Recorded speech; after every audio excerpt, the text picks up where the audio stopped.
I think this is the first album where I feel like all voices were heard in regards to, coming to the table with music and with ideas and, everyone putting their spin on things. And I feel like this is the most cohesive album for us as a band. So if anyone were to start their musical journey with us here, I think this is an excellent starting point.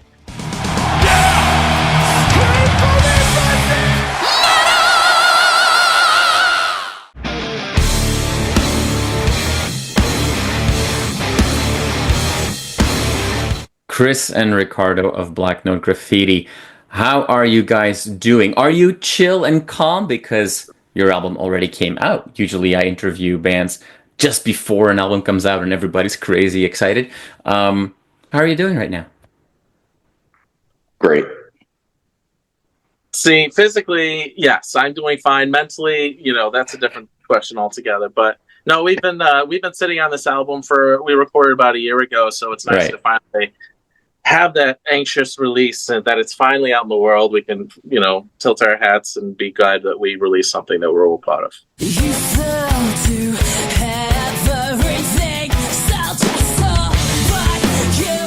It's been 3 weeks. Have you had that time? Because you say it yourself, Ricardo, like for the year you sit on this thing and you're still working on it. Then when it's finished, you kind of still it's your baby. Nobody else can really engage with it. And it's a difficult time, I think, at that point to take a step back and really reflect. Has that been able for you guys since the release? Like, have you had those moments that you can just kind of take a step back and look back and appreciate your album in a different way than 3 weeks ago? Yeah, I think so.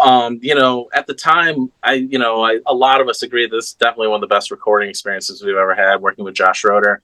And so at the time, obviously, it was new and exciting, working with a new producer, seeing what he brings to the table. But obviously, with anyone who records anything, you listen to it, and we've had a year to listen to it. And so we're like driving ourselves crazy of what could have been, or what, maybe we need a piano or a sitar part here.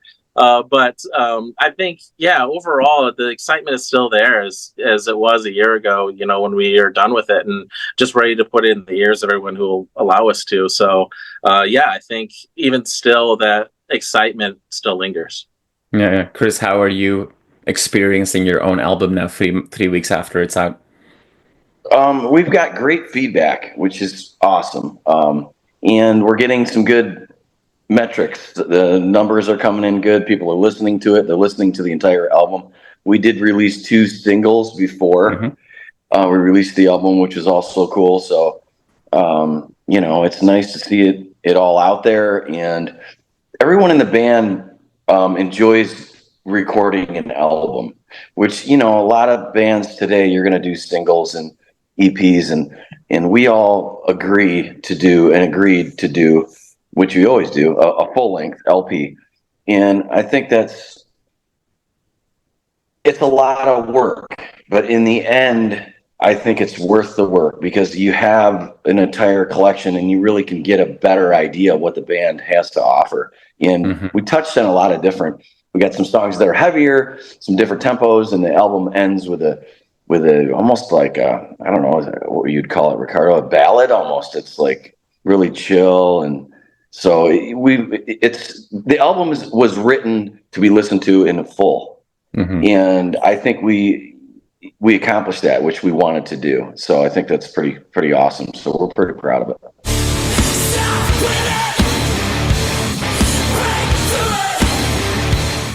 There's a lot more people discovering you with this album than before. Does it almost feel to you guys like, oh, it's the overnight sensation 10 years in the making? Like, do you already can you already tell as a band that you've shifted into a higher gear with this one? Yeah, certainly. I think this is the first album where I feel like all voices were heard in regards to, coming to the table with music and with ideas and, everyone putting their spin on things. And I feel like this is the most cohesive album for us as a band. So if anyone were to start their musical journey with us here, I think this is an excellent starting point. Yeah. I agree with that 100%. Is this album going to be your Cowboys from Hell? You know, like Oh, a lot of people think that that was the first Pantera album, but there's like a handful of albums that came out in the 80s. But yeah, everybody, if you ask somebody like, "Oh, what was the first Pantera album?" Oh, it's Cowboys from Hell. yeah. It's never the I have one a with the feel. goofy tiger on the front. No, that's not the one, luckily. Oh yeah, it's but I have a feeling that, you know, you say like, oh, if people are starting their journey with us on this album, that would be a good starting point. I have a feeling that in 10 years from now, people will look back in that way on this album for you guys, that this is kind of where it all became serious all of a sudden. And I don't mean that in any disrespect to your previous stuff, but just kind of seeing on the buzz around the sound, just people picking you up and stuff like that. Do you agree with that? Yeah, wholeheartedly. I feel like, I oh, yeah, go ahead, Chris. You got this. yeah, I agree with that. I totally agree with that. Yeah, I can live with that. there you go. That's cool. And Ricardo, Uh, I didn't mean to upset you if you don't like Pantera, but I love Pantera. I don't like Pantera. I love Pantera. Not everyone in the band likes Me Pantera, too. but that was, Far Beyond Driven and Vulgar. Well, Vulgar Display was the first album, one of the first albums I got. But yeah. Me too. but Same. I feel like, yeah, this was a culmination of years of the last decade for us of Hmm. trying to find that sound that worked not only for ourselves, because that's where most bands starts, but for those who are listening. And I feel like, we took what we learned along the way, and you can just mark the progression with each album. And it's getting to the part, obviously, with the earlier stuff, that was a lot of stuff I wrote, but it's still like looking back now, it's like, oh man, I wish we were at this point then, so that Yeah. we can continue the trajectory. But a lot of it has to do with Gabby and like what she brings to the table, and that really was the first step in the right direction for us into pushing us as musicians, into pushing us as songwriters, but also pushing us to get to that next level.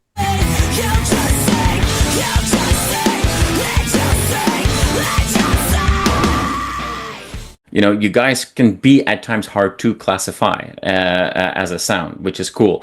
We can slap the prog label on that, but there's a ton going on. There's definitely some Deftones in there. I would say in a song like Undertones, there's some Queens of the Stone Age as well. Is that eclectic mix? Is that because different people with different influences come together, or are all of the people pretty eclectic as is? Like what builds that sound? Yeah, I think personally it is the what we all each bring to the table. I mean, Chris is like the reggae guy. He could tell you, all about for like first wave ska and like the Toots and all those like underground reggae guys. And then Gabby is like the most hardcore person you'll ever meet. Hmm. She's the like Car Bomb, put me into Car Bomb, and she's in the real crazy kind of gent sort of music styles. And then, I'm like the punk rock kid who, was like, grew up on Fugazi and Minor Threat and Rancid and all that jazz. And so, and then, the rhythm section, they love, they're the hard rock boys. And so, they're into Helmet and things like that. And so we're all like bringing these eclectic musical styles and just like, and I think that's what took us a while to kind of get to this sound and get to this middle ground where we're all Hmm. able to bring elements of that, but then find a cohesion within that. Yeah. Something that for me stands out with you guys on this album is, all of the bands, well, not all of the bands, but several of the bands that you just kind of referred to as influences and whatnot. And, I mentioned Deftones before. There's a couple of other things in there. Um, all of these are bands that, whether they were the heaviest or not, were dealing with some very heavy themes, Mm. dark themes, if you will. And maybe this is just me projecting on how I listen to your music, but when I listen to your album, I get a feeling that there's definitely darkness there, but it's in an uplifting way, if you will. It almost feels like you guys are more talking about darkness in how do I overcome the darkness versus Mm. death, destruction, and everything is bad. Is that me projecting, or is it true that there's some level of glimmer of hope, if you will, around your sound always? I love that. I mean, sorry, Chris, I know I'm taking a lot of these, but I'm going to jump in here. No, I you're love good. that. Doing I love great. that. Go ahead. You're absolutely right. I mean, I feel like especially, when you're younger, it's easier to write more like, oh, hands in the pocket, moody, edgelord sort of music, and, get lost in your own sort of reflection. And so Hmm. it's nice to like, yes, it's heavy times we're living in right now. And yeah, I think there was a conscious effort for us to kind of turn that narrative around and not be so like just talking about how shitty one's life is, or going through tough times and like nobody else can relate, and ending the conversation there, but like saying, yes, things are heavy, but you got to push through it, and you got to see that other side because it is there. It's a the dawn is brightest right before the dark, or something like that, or I don't know. I think it's the other way around, but that's Yeah, okay. there it is. But like, yeah, I think it's like it's important to not get lost in like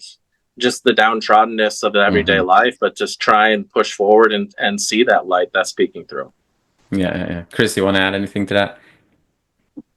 Yeah, I think you kind of hit it on the head. I mean, as far as overall, we are doing it's darker music, but in the end, it's a positive message, which Right. is kind of a strange thing. But it's funny when you're on the inside. I've never really thought about it until you just brought it up. So it's pretty interesting to get that outer perspective, because I think you nailed it, and I think that's a good thing. I mean, yeah, we're gonna rock out and it's gonna be heavy, but the message is positive and bring people together, have fun, release, let it go. Life's gonna go on, everything's gonna be fine. Yeah. So, and I Awesome. think that everybody in the band lives that way or tries to. So that's cool. And it's an important time for us to be able to say, hey, you're not alone. There's a community out there for you. You just got to look for it. Yeah. What do you mean, or Ricardo? Everything is perfectly fine in the world today. Oh, you're right. No, you're right. I stubbed my toe earlier. I think that's what I was projecting. Oh, yes, of course.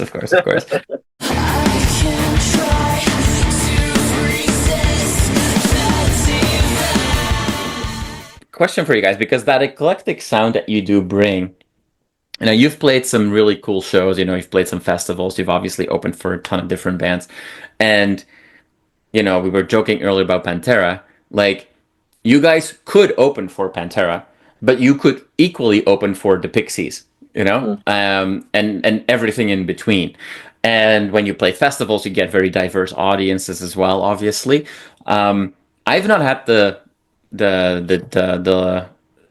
I have not had the pleasure of seeing you guys play live. I hope you guys come to Toronto soon and that we can see you here in Canada. But I can imagine that your audience could either, need some time to figure it out, or find, because it's so diverse and so eclectic, can find very quickly at least one element that they really relate to, no matter who they are. Help me understand, what's the live experience like for your audience in most cases? Oh, you take this, Kris. I would say that it's a lot of energy and we're pretty loud. But I just want to throw it out there. One of our favorite clubs is in Toronto that we always play when we come through, the Bovine Sex Club. I almost wore the shirt too. Yeah. Yeah. So hopefully we will be back through there. I'm sure we will. But yeah, we have fun. We're a lot of energy. And there are two guitars, keys, bass. Ricardo and Gabby are doing a lot of harmonies, which is really awesome. I mean, it just adds another level and a different dynamic. And so, we play all of our songs in an open drop C. So with Ricardo and Gabby doing the singing over that, it's just, it's something different. And it's energetic. That's what you're going to get with one of our shows. There you go. So if we think about 2025 for a second here, because, we're talking, it's mid-November. This year is running out quickly. What can we, and I don't know if the Bovine is still big enough for you guys, although I love the place, obviously. Late night parties, which is always great. But what can you share, or what could we keep our eyes open for when we think about, you know, your quest for world domination in 2025? We are going to play some festivals next year. We can't announce them yet, but we'll be on the road, and hopefully we'll be more on the road than we're scheduled now. But we do have some great festivals we're going to be a part of, which is always a great time. And you totally pinpoint it with being able to open for Pantera or open up for Pixies, because we play some festivals that are like a lot of more chill bands. But we also played like Upheaval, where it's like, you know, Lamb of God, heavy. So it is kind of cool being in a band that's that dynamic where we can fit in with those. And I just saw a tour that was announced. It's Deftones with Weezer opening for me. I thought, well, that's a cool combo, and that may bother some people, but I think it's cool. I think it's cool to mix that. I mean, everybody's listens to everything now, which I think is great. Yeah, no, for sure. Ricardo, it looks like you want to add to that. Well, no, I mean, I was thinking about you said earlier about, you know, people really digging the record, and it's usually, you know, the opposite when people see a live band and they're like super excited about it, and they get the record and they're like, oh, this is good, but you know, it's not that live experience that I felt. So it's nice that, you know. And then once again, just going back to like Josh, to capture that kind of sort of live energy that we do bring to our shows. And yeah, and as Kris was saying, we also string our shows together into one long show, because, you know, part of that was, you know, both Gabby and I don't really like talking, you know, in between songs. And at times, you know, I've seen some shows, it can be a little masturbatory, you know, with inside jokes and stuff like that. Right. And everyone's waiting for the next song to play. So, yeah, I think, and part of our quest for world domination is that we live up to the record, you know, that we are hopefully better. Not obviously to the point of you're disappointed when you listen to the record, but, you know what to expect when you come to a show, you know, to hear the harmonies, that it matches up to the record, that we're playing, you know, as best as we can, and that we're really doing justice to the recordings we put out. Awesome. So we know we can keep our eyes open for more shows, no costume changes or big monologues in between songs. See you guys out here more. And I have a feeling that, and maybe also a year with healthy pressure, because I'm sure you're already halfway done with the next album, and all of a sudden getting this jump in your career, if you will. That obviously comes with expectations and timelines and deadlines and pressure for you guys to not only do the same, but even jump beyond that for the next record. And I look forward to when we can talk about that. But before that, come back to the Bovine or any other club in Toronto, and love to catch up then. Kris, Ricardo, thank you so much for your time today. I really appreciate it. Again, congratulations on the album. Really excited to see how the band is progressing in its journey. And can't wait to see you guys live. If you get able to open up Ruby Reds anytime soon, you know, we'd love to play that spot. But yeah, we hope to see you too, man. Toronto is one of my favorite cities in the world. And so, yeah, we'd love to make it out that way.